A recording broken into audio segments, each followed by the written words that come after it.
수요일 JTBC 낮 뉴스입니다. 오염 토양 반입 정화 시설의 허가를 둘러싼 불합리한 환경부 지침의 문제점, 지난해 전주방송에서 집중 보도했습니다. 이 시설이 불법 영업을 하고 있다며 임실군 주민들이 장기 집회에 들어갔습니다. 정원익 기자입니다.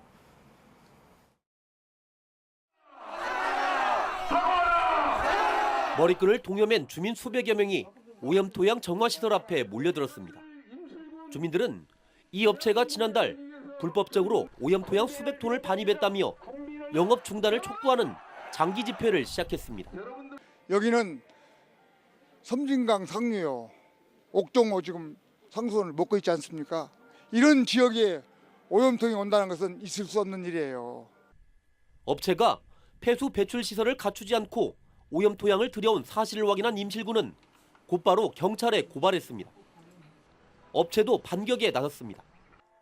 임실군이 폐수 배출 시설 설치 신고를 반려해 벌어진 일이라며 이 처분을 취소하라는 소송을 제기했습니다. 저희가 영업을 시작 안 한 상태에서 신고를 하려고 하는데 안 받아주시니 이제 그런 부분은 이제 법원의 판단을 받아봐야 되겠죠. 임실군은 한 발 더 나아갔습니다. 침수 우려가 많은 곳이다 보니 옥정호 오염 가능성이 크다며 시설 허가를 아예 취소해달라는 소송을 냈습니다. 처리되지 않은 오염물질들이 하천에 범람이 된다고 했을 때는 어떤 식수 공급 중단이라든지 어떤 주민 건강 위해라든지 그런 부분이 상당히 지금 염려되고 있는 상황입니다. 주민들의 장기 집회는 물론 본격적인 소송전이 시작되면서 기나긴 싸움이 이어질 것으로 보입니다. JTBC 뉴스 정원익입니다. 새만금 주변 어민들과 시민단체가 재생에너지 사업 계획을 수정할 것을 촉구하고 나섰습니다.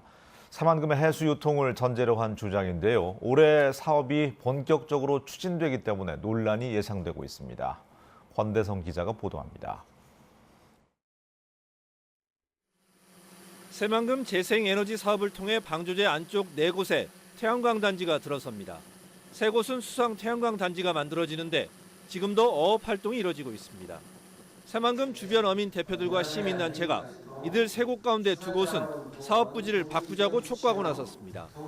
부지 변경이 어렵다면 사업 시기를 새만금 수질 2단계 사업이 끝날 때까지 미루자고 주장했습니다.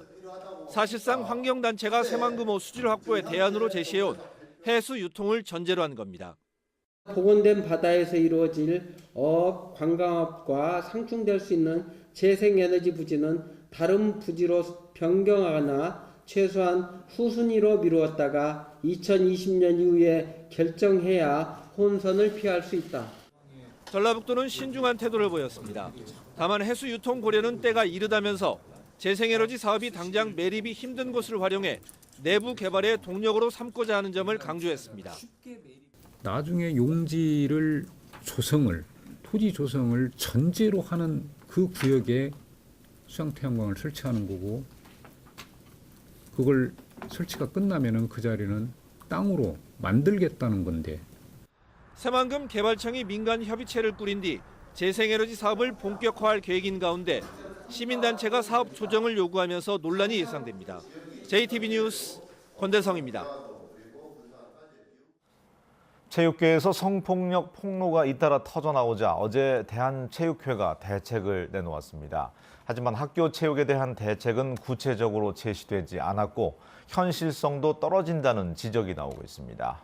주혜인 기자입니다. 고등학교 유도 선수 시절 자신의 코치였던 손모 씨에게 성폭행을 당했다고 주장한 신유용 씨. 지난해 3월 성폭행 혐의로 손 전 코치를 고소한 뒤 여자 코치와 동료에게 증언을 부탁했지만 도움을 받지 못했습니다. 제가 저는 당연히 이제 그분들이 증언을 해줄 거라고 생각을 했고, 그 바로 전날에 연락 두절이 돼서 증언을 받지 못했습니다. 화도 나고 좀 그랬는데 지금은 이해합니다. 대한체육회가 발표한 성폭력 대책의 핵심은 여성 부촌장과 여성 훈련관리관, 그리고 인권관리관을 국가대표 선수촌에 배치하고 학교와 실업팀 운동부에는 이 기준을 준용한다는 겁니다. 하지만 여성관리관의 자격이 애매하고 자격을 갖춘 여성 코치를 뽑기도 어렵습니다. 전북 초중고등학교 운동부에서 여자 선수가 있는 팀의 코치 178명 가운데 여성 코치는 40%밖에 되지 않습니다. 여성이 자격이 있는 사람이 많지가 않겠죠. 그러다 보니까 남성으로 이렇게 채용이 되는 거예요. 또 학교마다 인권상담사나 인권관리관을 어떻게 충원할지 구체적인 대책이 없고 운영 방안도 현실적이지 않습니다. 아무래도 운동이 끝나면 오후 운동이 있고 그러니까 그 시간에 가야 되는데 그 시간도 못 가고. 대한체육회의 이번 대책은 국가대표 선수촌에 편중돼 일선 학교의 성폭력 예방책으로는 현실을 제대로 반영하지 못했다는 지적이 나오고 있습니다. JTB 뉴스 주혜인입니다. 지역 거점 대학인 전북대가 올해 등록금을 동결하기로 결정하면서 다른 대학들의 등록금 동결도 잇따를 것으로 보입니다. 대학들이 이런 결정을 하는 데는 다 그럴 만한 속사정이 있습니다. 조창현 기자입니다. 전북대가 도내 대학 가운데 처음으로 올해 학부생 등록금 동결을 결정했습니다. 전북대의 등록금 동결은 지난 2009년 이후 11년째 이어지고 있습니다. 학생과 학부모들의 어떤 경제적 부담을 완화하고 또 국가 정책에서 등록금 반값 등록금을 지금 지향하고 있는데 정부의 정책에 저희들이 적극 동참하고자 저희들이 등록금 동결을 저희들이 심의하였습니다. 정부는 올해 대학 등록금 인상률 법정 상한선을 2.25%로 공고했습니다. 하지만 전북대가 등록금 동결을 선언하면서 도내 다른 대학들도 등록금 인상을 주장하기가 어렵게 됐습니다. 또 정부가 등록금을 올리면 국가장학금 지원 대상에서 배제하고 정부 지원 사업에서도 불이익을 주기 때문에 어쩔 수 없이 등록금 동결을 결정할 수밖에 없는 구조입니다. 재정적으로 매우 어렵지만 등록금을 올릴 경우 그 국가장학금을 못 받게 되는 것도 있고 그 학생들의 반발도 크기 때문에 현실적으로 좀 어려운 점이 좀 많습니다. 물가와 인건비는 오르는데 등록금은 10년째 제자리다 보니 대학들의 재정적 어려움은 사실상 한계치에 도달한 상태입니다. 여기에 지난해부터 대학들이 입학금을 폐지하거나 인하한 상황이어서 재정적 부담은 더 가중됐습니다. 등록금이 동결됐다고 해서 학생 교육 투자비를 줄일 수 없는 대학들은 부서 운영비와 인건비, 각종 사업 예산 등을 줄이며 허리띠를 졸라매야 할 처지에 놓여 있습니다. 등록금 동결로 재정이 어려워진 대학들은 결국 정부 재정 지원 사업에 목을 맬 수밖에 없어 대학 자율성보다는 정부 눈치 보기라는 구조적 악순환이 계속될 수밖에 없습니다. JTB 뉴스 조창인입니다. 전주를 찾은 국가균형발전위원장이 금융다거점을 나쁘지 않다고 언급하면서 전북금융도시 조성에 찬성의 뜻을 밝혔습니다. 또 전주에 금융기업과 자산이 와야 한다고 강조했습니다. 김철 기자가 전합니다. 송재호 국가균형발전위원장이 전북혁신도시 공공기관 정책포럼의 첫 발제자로 전주를 찾았습니다. 송 위원장은 최근 부산 지역에서 전북 금융중심지 조성을 반대하고 있지만 부산은 해양금융 중심으로 전북은 연기금 중심으로 가면 된다며 금융다거점을 긍정적으로 평가했습니다. 부산은 부산대로 가는 거고요.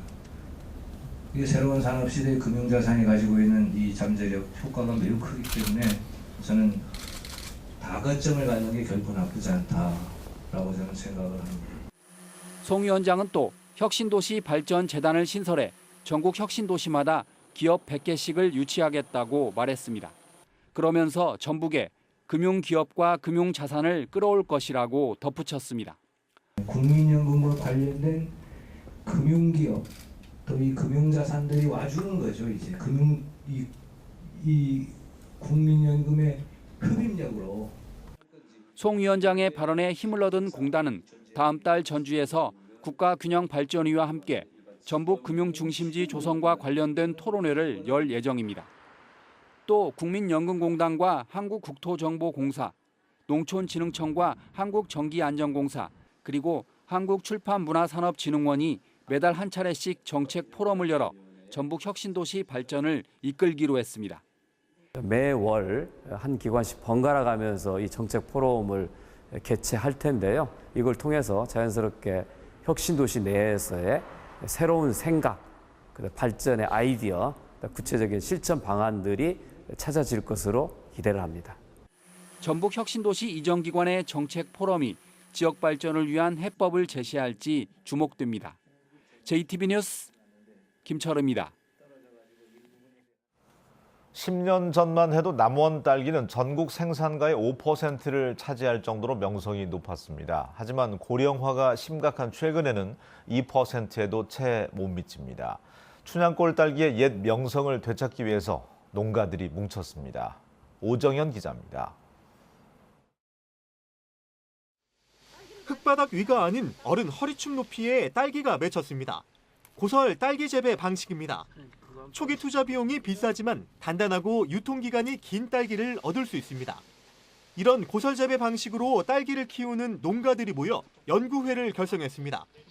품질과 생산량을 높여 춘향골 딸기의 옛 명성을 되찾겠다는 건데 20%대인 고설 재배 면적을 2배로 확대한다는 목표도 내놨습니다. 열심히 노력해서 우리 농가의 소득에 보탬이 될 수 있도록 틀을 만들면서 앞으로 열심히 하도록 우리 농가들하고 힘을 합할 겁니다. 순창군이 벼농사에 필요한 농기계를 조기 지원하기로 했습니다. 지원 대상 농기계는 곡물 건조기와 논두렁 조성기 등 모두 11개 기종으로 구입 단가의 절반을 군에서 내주는 방식으로 지원합니다. 정부가 주관하는 재해 예방 사업 평가에서 완주군이 전국 최우수 기관으로 선정됐습니다. 재해 예방에 대한 신속한 집행과 주민을 중심으로 한 사업장 관리에서 높은 평가를 얻은 완주군은 내년도 재해 예방 사업 국비를 인센티브로 배정받게 됐습니다. JTB 뉴스 오정현입니다. 정의당 정읍시위원회와 정읍녹색당이 정읍시의회에 가축 분뇨 자원화 사업에 대한 특위 구성을 촉구했습니다. 정의당은 지난해 가축 분뇨 자원화 사업의 의혹을 조사하기 위한 특위 구성을 앞두고 해당 업체가 일부 시의원에게 압력을 행사했다는 소문까지 돌았다며 특위를 구성해 의혹을 풀고 행정의 신뢰성을 되찾아야 한다고 주장했습니다. 앞서 녹색당도 성명서를 통해서 정읍시가 90억 원을 들여서 진행한 사업을 특정 업체에 수의계약으로 몰아준 의혹이 있다며 임시회에서 특위를 구성해 진실을 밝혀야 한다고 요구했습니다. 지난 2003년 인상된 뒤에 16년간 동결돼 온 완주군 상수도 요금이 다음 달부터 평균 10%가량 인상됩니다. 이에 따라 한 달에 20톤을 물을 쓰는 가정의 경우 다음 달부터 1,500원가량 부담이 늘어날 예정입니다.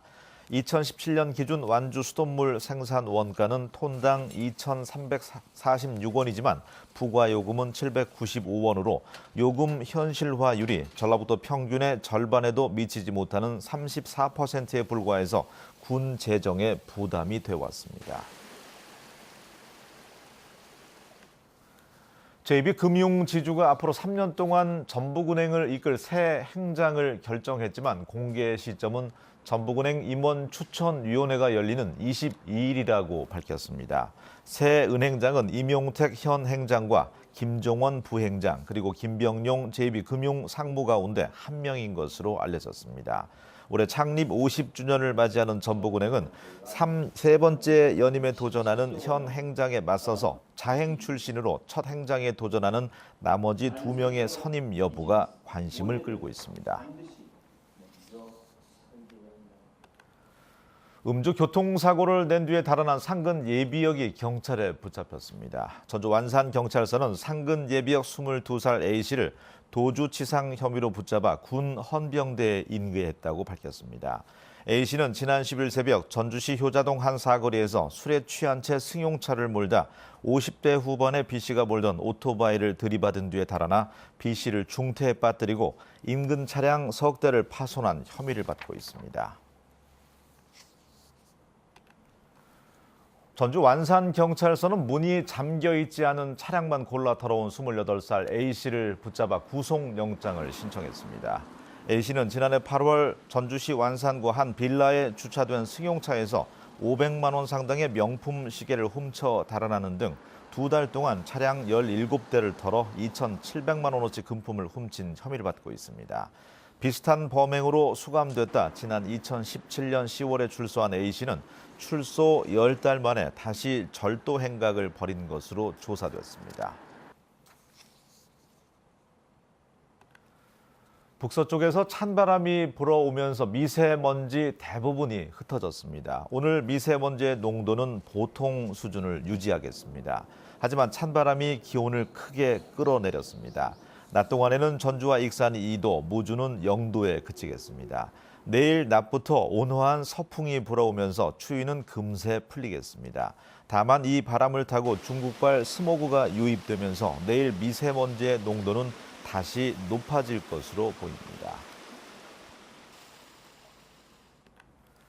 다음은 저희 JTB 전주방송에 이웃돕기 성금을 보내주신 분들입니다. 완주군 후이면 모악 호수마을 주민들이 70만 원, 완주군 삼례읍 학동마을 주민들이 16만 5천 원을, 임실군 오수면 서우마을 주민들이 40만 원, 순창군 풍산면 오산마을 주민들이 28만 5천 원을, 순창군 풍산면 도치마을 주민들이 18만 8천 원, 순창군 풍산면 함촌마을 주민들이 15만 8천 원을 보내주셨습니다. 성금을 보내주신 분들께 감사드립니다.